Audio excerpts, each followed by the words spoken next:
I want to tell you about a voicemail I received about 15 years ago on a phone I haven't owned in over a decade, and about the 2-year investigation I conducted afterward that ended not with an answer, but with something I've come to think of as better than an answer, a deep and settled peace with the mystery itself. I'm going to tell it carefully because the details matter, and because I've spent enough time with this story that I know which parts carry weight and which parts are just scaffolding, and I want to give you the weight without making you sit through all the scaffolding first. I was in my late 20s and I had a flip phone, the kind that was standard before smartphones changed the entire relationship between a person and their pocket. It was a reliable phone, nothing special, a mid-range model that I'd had for a couple of years and that did everything a phone of that era was supposed to do. I mention the specific type of phone because the voicemail system of a flip phone from that period had certain characteristics that matter to what I'm going to describe. Specifically, the way voicemails were stored and accessed was different from how modern voicemail works, more local to the device in certain ways, with a different set of metadata visible when you reviewed a message. The voicemail appeared on a Tuesday morning. I say appeared rather than arrived because that's the accurate word.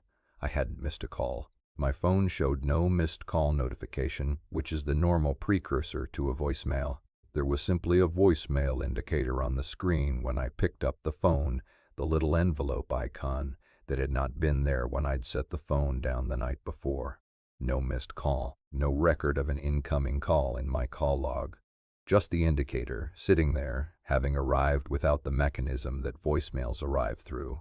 I listened to it. The message was about 40 seconds long. The voice was a man's voice. Older, with a quality that I want to try to describe accurately.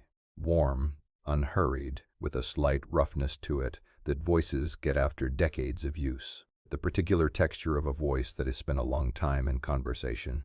He said, "I know this is a strange way to reach you, and I'm sorry for that. I've been trying to find a way for some time, and this is what was available. I want you to know that the work you're going to do in the next few years is the right work, even when it doesn't feel that way. Even when it feels like the wrong direction.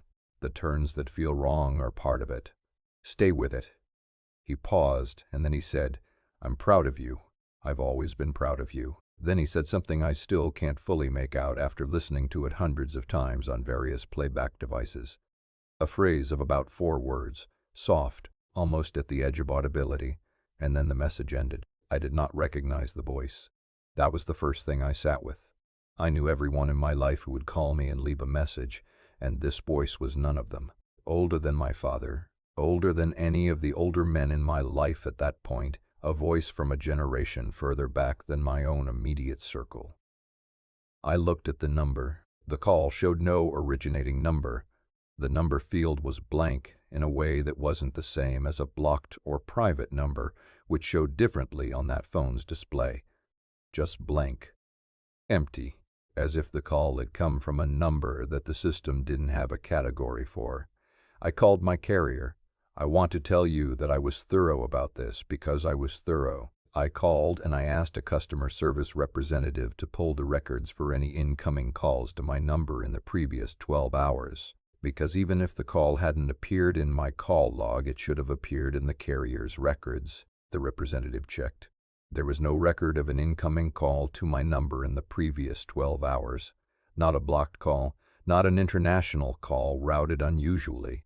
Not any call at all. The voicemail had arrived through a system that had no record of delivering it. This was the part that took me about 6 months to find an explanation for, and the explanation I eventually found was the one that unlocked the rest. After considerable research into how voicemail systems worked at the carrier and device level, I found that there was a theoretical mechanism, not well documented, known mostly to people deep in the technical weeds of legacy telecom infrastructure, by which a voicemail could be deposited into a voicemail box without generating a corresponding call record, under certain specific conditions involving the handoff between network nodes. It was rare. It was the kind of thing that happened maybe a few times a year in a network serving millions of customers, but it was technically possible. That explained the absence of a call record. It did not explain the number. I spent about a year off and on trying to trace the originating number. The blank field on my phone was one data point. The carrier had no record of a number associated with the voicemail. I tried various reverse lookup services, various telecom research avenues, various approaches that I won't go into in detail because most of them were dead ends within the first few minutes of trying. Nothing. Then I found someone, a man who worked in telecom infrastructure research at a university, who I reached through a chain of referrals that started with a technology forum where I'd posted a sanitized version of my question, who told me something that I've thought about almost every day since. He said that the blank number field in the specific phone model I described could potentially occur in one of two ways. The first was a complete failure of the caller ID transmission, a specific type of technical failure that left the field not just empty, but formatted in a way that differed from a blocked or unavailable number. The second was something he described with the careful language of a technical person trying to be precise about something that exceeded his technical framework. A number that existed in the system but that had not yet been assigned to a subscriber. A number that the network recognized as valid, in the sense that it fell within a valid number range and followed valid formatting, but that had no account attached to it, no person or line it belonged to. Not a disconnected number, which would show differently. A number that was, in the technical sense, waiting. Pre-assignment. A number that would belong to someone eventually, but didn't yet. I asked him if a call could originate from such a number. He said that technically no. A pre-assignment number couldn't place a call because there was no equipment, no account, nothing attached to it that could generate a call. He said it was theoretically a bit like getting a letter from a mailing address that doesn't have a house on it yet. A mailing address that doesn't have a house on it yet. I sat with that for a long time. I still have the voicemail. I transferred it through several phone upgrades with a dedication that I'll admit bordered on the obsessive, recording it and re-recording it through each device transition. The audio quality has degraded with each transfer, the way analog recordings degrade through copying, and those 4 words at the end are even less audible now than they were on the original phone, but I still have it. I listen to it occasionally, not often, when I feel the pull to. I want to tell you about the work he mentioned, the work I was going to do in the next few years, the right work even when it didn't feel that way. The turns that feel wrong are part of it. In the 2 years after receiving that voicemail, I made several professional decisions that felt, in the moment, like wrong turns, departures from the direction I'd been pointed in, choices that my peers and my own internal planner found difficult to justify. I remember the feeling of making each of them, the friction of going against the apparent grain, the doubt that followed. I remember thinking, more than once, about the voicemail, about the voice saying the turns that feel wrong are part of it. I held onto it the way you hold onto something useful in the dark, something you can't quite see, but that has a weight you trust. The work I ended up doing, several years after those turns, on the far side of them, was work I found deeply right in a way I hadn't found anything right before it. It fit in the specific way that a thing fits when it's the thing you are supposed to be doing, when the shape of it matches the shape of you in a way that doesn't require argument or maintenance. I don't know if I would have gotten there without the turns.